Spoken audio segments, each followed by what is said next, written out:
Team won 15 games back in 2020, yeah. The worst record in the NBA. In 2 short years, they completely turned it around and refound that dominant form. They took down every team on their path to a Larry O'Brien trophy. So let's see how they did it.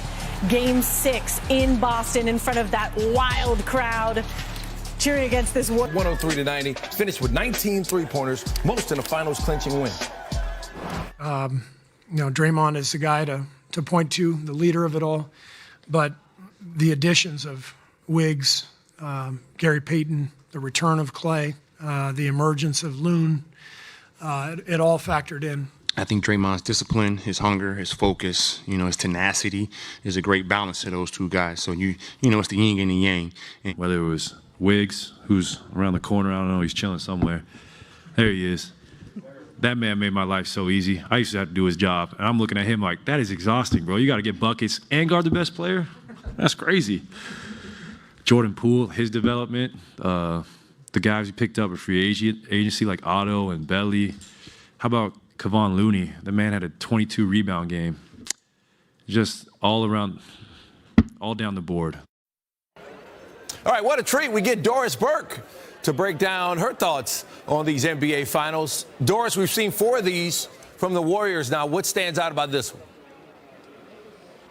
Boy, I think the one thing we're not talking enough about is how elite they were defensively. We came into this series talking about Boston had been the best defense since January 23rd, but their switchability, their ability to take Jason Tatum out of the series, to turn Boston over with regularity.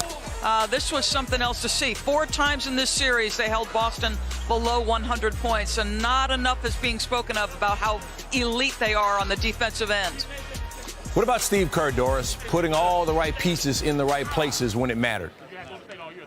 Yeah, I go back to something that happened earlier in the year where for long stretches he gave Jordan Poole a very long leash so that at this point in time he would be ready to contribute, that he would challenge him defensively. And I know there have been moments where they attacked Jordan relentlessly. How about lifting Draymond Green in the 4th quarter and then Draymond responding with back-to-back Draymond Green level type games? I just feel like Steve pulled every right trigger. He's got 9 championships. This guy, we have got to start to discuss him amongst the great coaches in such a short window of time, Stan.